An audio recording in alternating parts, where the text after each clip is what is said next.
Well, hello there, friends. Delicious fish today. We're making bouillabaisse from Marseille. Except we're 6,000 miles away. We're still gonna make it delicious. We're gonna make this delicious fish broth first. And then we're gonna poach all this delicious fish and we're gonna serve it with a crostini with a roux, a traditional roux. Delicious. Friends, remember, thumbs up if you like the video. Don't forget to subscribe to the channel and ring that bell. Stay tuned. We're making bouillabaisse together.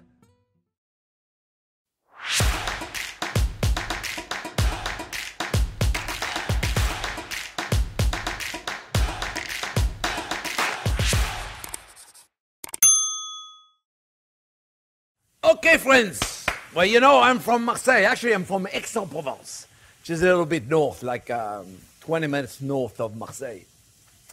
But bouillabaisse is the ultimate fish soup.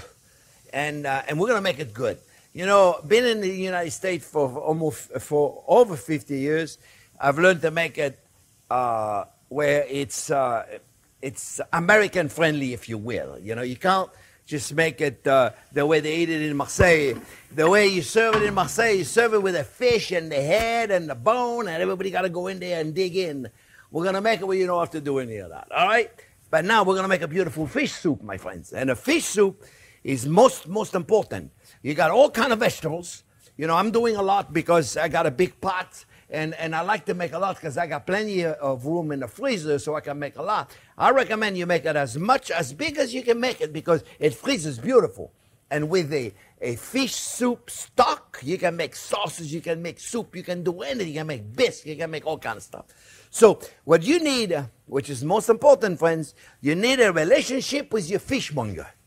Because you see, just now this morning, I went in, and I got at the Fish Peddler. Fish Peddler is my fish store in Fort Lauderdale. We're very lucky. I've been shopping there for 40 years. It's phenomenal. They're all so nice. And you call them up and you say, look, I'm making a fish soup. I was wondering if you could save me some bones. And make sure you give a little tip to the guy who give you the bones, okay? They may probably charge you a little bit for it because they got to cut it, they got to clean it. Make sure there's no guts in it. See right there? Nice and clean, no guts. So that seems like a lot, but it's not. And then a beautiful head of red snapper. Look at this. Make sure also, friends, then the gill of the fish are beautiful. Look at this. Look how gorgeous that is. The gill of the fish are beautiful. And I got a red snapper also that we're going to do. And look at this. Look at this. It's fresh. And you clean the head. Make sure there's no guts in it. No blood, no nothing, okay? And the mahi is going to give you the best mild fish. It's not very fishy. That's why I got the mahi. And that's the, I'm also going to put some red snapper in the bouillabaisse. I put everything they gave me right there, okay? So we got the fish bones in there. Now, if you don't have fish bones, friends, because you don't have a relationship with the fishmonger, you got to figure out a way to get a couple of fish bones. Oh, you know what's also fantastic, friends, is shrimp shell. Look. This is shrimp shell. Every time I do shrimp, I clean the shell, I rinse them, and I put them in the freezer. And whenever I make a stock, boom, I put them in there. Because they're going to give a beautiful flavor, okay? Then we're going to put leeks. Whenever you make a soup, you got to put leeks, okay? And I like to use the white and the light green part of the leeks. They're not as bitter. And then a fresh thyme. And put the whole thing in there. Fresh thyme, why thyme? Because thyme is floral, thyme is gentle, thyme goes with everything. A couple of cloves of garlic, and it's poaching the garlic, so it's going to be very mild. Put them all in there. And, right, and then celery. Everything nice and clean, you know, celery in there, right? And then carrots. So celery, carrots, and onion. Oh, did I tell you I put onion in there first? I probably didn't even tell you. But I had like one big bowl full of onion. That was the bowl for the onion. And I sauteed them in there. I forgot to tell you. What's the matter with me? I always forget something. I sauteed the onion in olive oil before, because you always got to do that. No matter what, you got to saute the onion in olive oil, right? And then fennel. Fennel. It's fennel. Fennel gives you the anise flavor. Fennel is very special. You got to try to find it. If you can't find the fennel, you got to put at least fennel seeds in there. And if you look at the video on how to cut all the vegetables, then we did a little while ago. It shows you how to cut it correctly. So diced fennel. And we're also going to use more fennel when we make the bouillabaisse, okay? I'm going to cut this guy right there in little pieces. And then, friends, we're going to put this is a can and a half of tomatoes. And I put the water, I put everything in there, okay? I want the stock to get some nice tomato flavor out of it. And then what I'm going to do, friends, I'm going to cover this up with water. I'm going to bring it to boil, and then I'm going to reduce it, and I'm going to let it go low heat for about 45 minutes. Fish stock do not cook very long, okay? For 45 minutes, we're going to clean it, and we're going to strain it, and we're going to have this beautiful stock. So we will come back after I had an opportunity to cook it for 45 minutes, to strain it, to get it all out, and then we're going to make the bouillabaisse together. All right, friends? So I'll be back when it's all done. I just wanted to show you how I made the stock first. Oh, no salt and pepper. We'll do that when we make the bouillabaisse. Whenever I make a stock, I don't put salt and pepper. Okay, it's not salty because it's not a final dish. The salt and the stock is not a final dish. The stock is what you use to make a dish, to make a soup, to make a sauce. That's when you put the salt and pepper, not when you make stock. All right, friends? I'll be back as soon as it's all done.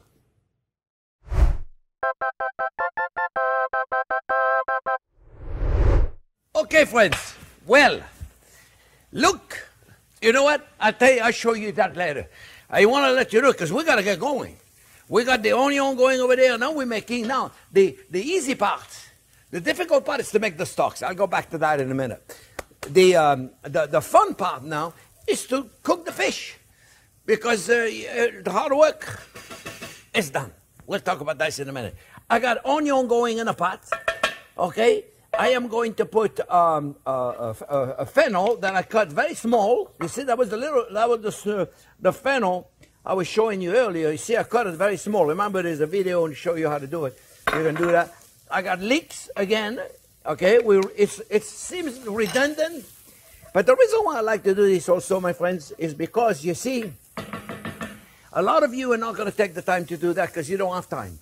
You know, you're going to buy a seafood stock made, or you're going to buy, or you can do with chicken stock too. There's nothing wrong with a good chicken stock or a good vegetable stock for the vegetarian out there. A good vegetable stock, you know, it's a beautiful one out there. There's no reason, if you don't want to make this, you don't have to make it, okay? So, you want to make a nice bouillabaisse without making the stock, this is your thing. So, but you got to do this though, okay? So, now we're going to make a saffron infusion. Saffron is one of the most expensive spices in the world. You don't have it, you could put a little, oh boy, that's a lot of saffron, $55, right? You can put a little turmeric to give you a nice little color. It's important, okay? If you don't have it, put a little turmeric. It's not the same flavor, obviously, as saffron. But we're going to get a saffron infusion here. We'll put the saffron in there. And then what we're going to do now, we're going to put some white wine. And we're going to let it reduce. Okay? Remember, that I got the onion caramelized already. So now I got the leeks and the fennel. Now I'm going to put a bottle of Chardonnay. And I'm going to let that reduce. This is called a saffron infusion. Oh, that looks like a lot of wine. It was not that much. 3/4 of a bottle. So, and we're going to let that reduce, and we're going to do a saffron infusion, okay? And you'll see the color in a minute. The saffron is going to release its fragrance. And then after that, we're going to put the seafood, some chopped tomatoes that I got, okay? But I'm going to let that cool. I'm going to let that reduce. Let me show you. This is what I got out of the stock is here. Look how beautiful the stock is, friends. You see? Look how beautiful the stock is. So the stock is here, and look, that's the bone. And you know what I use? I use one of those to get rid of it. I use the big bone, I take it out. And this, don't give it to your cat now. Look at the bones. Look at a big size bone. So we get rid of this. And now, my friends, we're going to make the rouille. The rouille is an aioli. It's kind of like an aioli. It's got a little bread in it. It's got a little saffron. And rouille in French means rust. It's kind of color rust a little bit. So let's make it. So it's an emulsion. You know, like a mayonnaise, right? So it's got Dijon mustard in it, and it's got egg yolks. And, you know, some people make it with potatoes, some people make it with bread. Depends what part of Provence you are, part of Marseille you have, they make it all different. Eh? We're going to put a little saffron in there, and that's going to give us this color. And garlic. And garlic, of course, garlic, and then we're going to make an emulsion. All right, little chopped garlic in there, and we're gonna do the emulsion with There you go. Close this.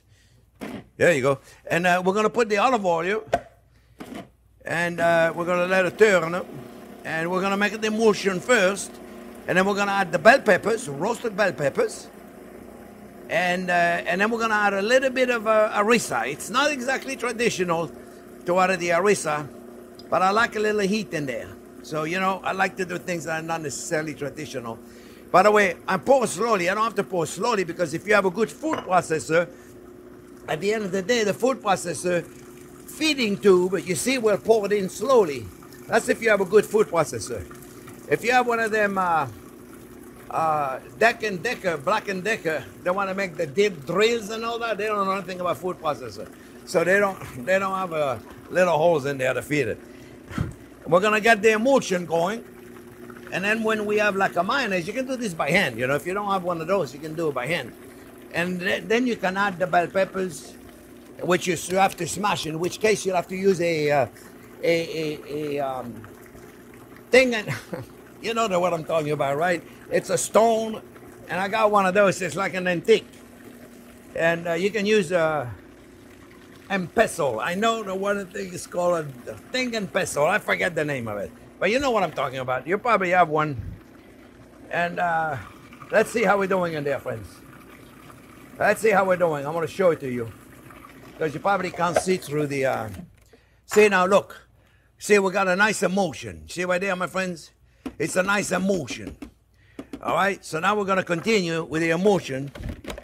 We're going to make it nice and thick by putting a little more oil in there.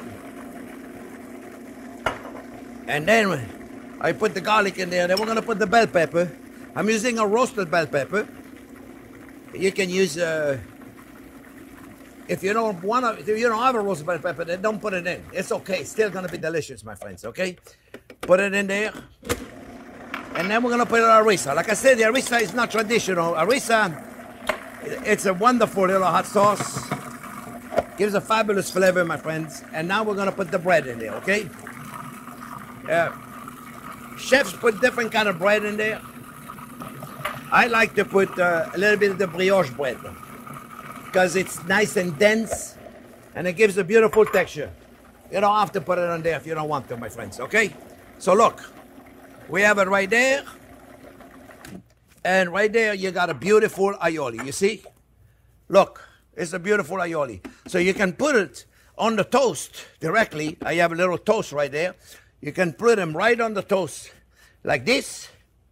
A lot of people just put it all the way over the toast like this with a little chopped parsley on there. Or I have it depends how I make it. It'll change colors all the time. Or you can take a squeeze bottle and put it on the toast like this. Okay? It's really up to you how you do it, my friends.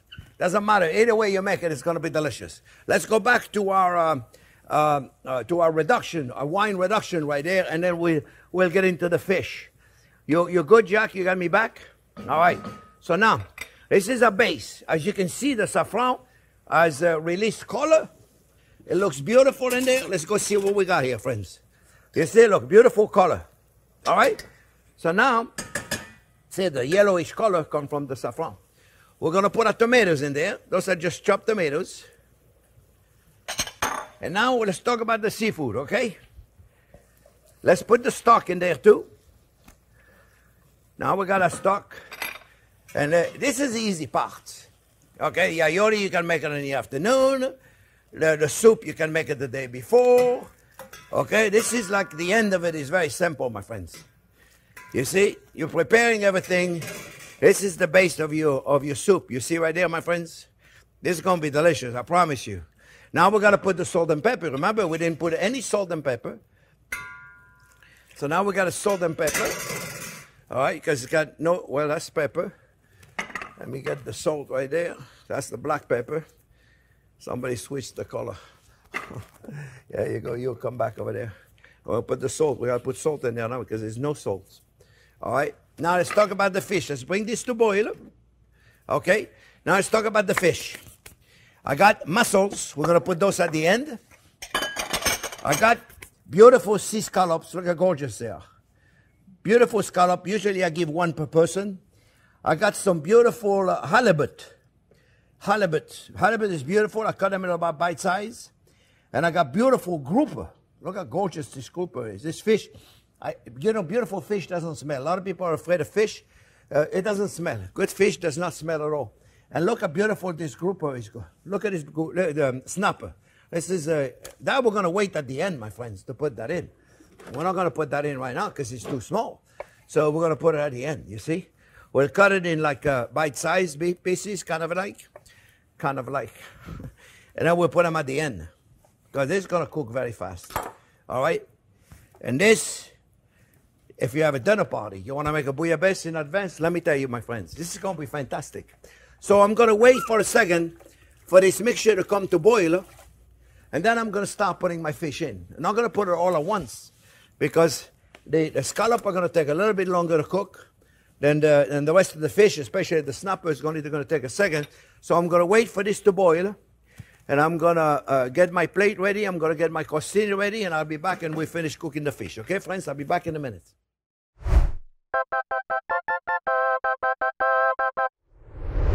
Okay, it's boiling now, friends. And we are going to put our scallops. They're going to go in first. And then we're going to put the halibut in a second. I don't want to put everything quite at the same time. It's not going to take that much more time. But still. And then we're going to be gentle. And let me tell you, this, my friend, is starting to really, really, really be incredible in flavor. And it's already incredible in flavor. And it doesn't even have all the flavor of the fish. Another flavor that I'm going to add, my friends, I'm going to add a little more garlic. Because it really has to have the garlic flavor. I'm going to add a little bit of Ricard. Or Pernod. This is an anisette flavor. So you don't have it, don't worry about it. But it gives you, you're going to be very careful. Look, this is something, friends, that I have to put very little of it. You notice? Look, that's it. This is a French liqueur that is very popular in France, and the French people love it. And so we're going to put the halibut and the grouper at the same time, because those are, now what's going to happen, friends, is this cold fish, because it's very cold, it's going to slow down the cooking process. And that's part of the deal, eh? It's going to slow down the cooking process. So we're going to let it do that. And then we're going to wait a second. I'm going to put some parsley in there. And we're going to let that come to a little boil again. And then we're going to start putting our snapper. And the snapper is going to take no time at all, friends, to cook. None of that is going to take any time at all. All right? So, and then after that, we're going to put our mussels. Now, you know the mussels, friends. Everybody thinks, oh, if a mussel is open, you got to throw it away. No, don't throw it away. It's because they're sleeping with this mouth open. Let's see if we can find you one. This one is a little open. Let's see if I can find an open one. Yeah, they're all closed. They know I'm coming. Look. I got parsley in my hand. See, this one is open right there? So you ticklish it. Hey, wake up. When it wakes up, it closes. See? This one is not waking up. It's not. This one is dead, probably. Let's say, wake up. Hey, dude, if you do not close, I'm going to put you in a garbage. It's not closing. Now, I'm not going to cook it because, you know, it might be dead already. If it doesn't close right away, it's going in the garbage. I don't want to be eating no dead mussels. All right, friends, come on, you. Or, you know, it would have worked better if I would have turned the heat back on. I turned it off a little bit. Sometimes I wonder about me, you know. Look, it's looking beautiful, my friends. Looking beautiful. It'll get beautiful. I don't want to overcook fish. I certainly don't want to undercook fish. I can see some translucent, so I'm doing good. I can now come put my snapper in there. And put whatever fish you want. You know, in France, they put the rascasse, the rockfish. Yeah, good luck finding some rascasse in Fort Lauderdale. Well, wherever you are, my friends, it's not easy. And if you're in France, then you can go to some restaurant and get a beautiful bouillabaisse. But that is not. There's not many places in the world you can find a beautiful fresh bouillabaisse. So I'm so glad I'm making it for you, my friend. I'm going to put the mussels in there now. And the mussels are going to open So we're going to wait for this to boil. Come to boil, the mussels will open up. The one that don't open, that means they were dead. And if they were dead, we don't want them. We don't want to eat the dead mussels. And then we're going to decorate the plate, and then we're going to eat it. And let me tell you, my friend, this is delicious. So I'll be back in a second when all the mussels are open and it's ready to serve, okay?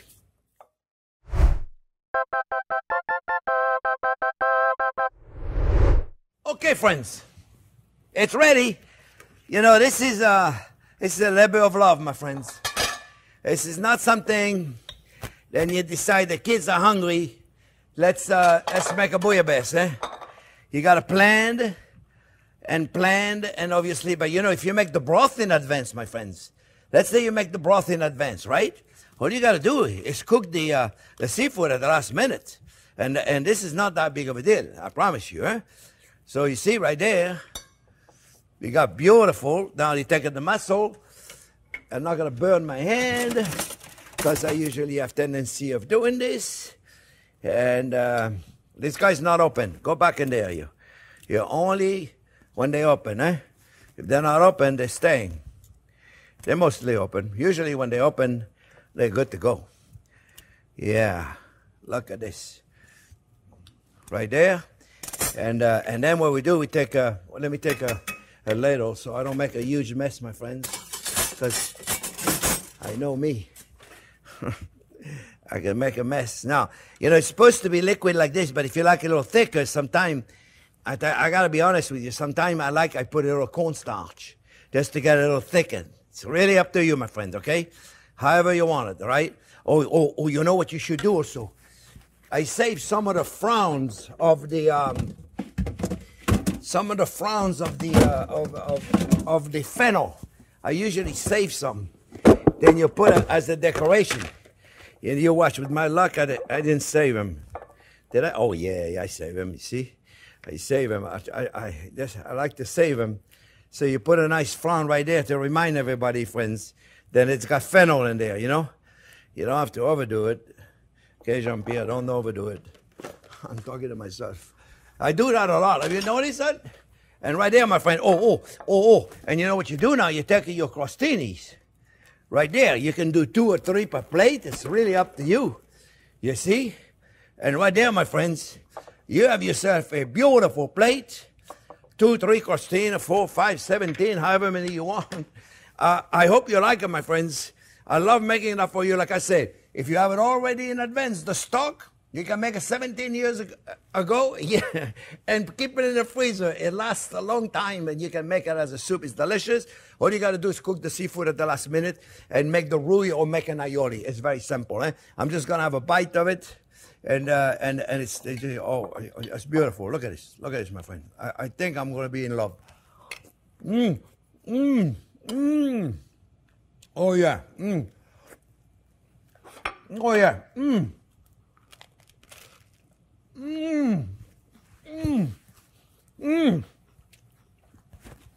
My friends, it's delicious. I hope I didn't make it too complicated, but everybody's been asking for me to do a bouillabaisse, so I hope you enjoyed it. Remember, thumbs up if you like the video. Don't forget to subscribe to the channel, and by all means, ring that bell.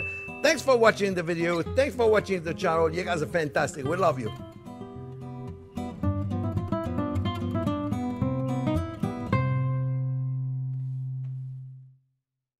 Well, you know, I always forget something, friends. What do you think I forgot this time? Shrimp!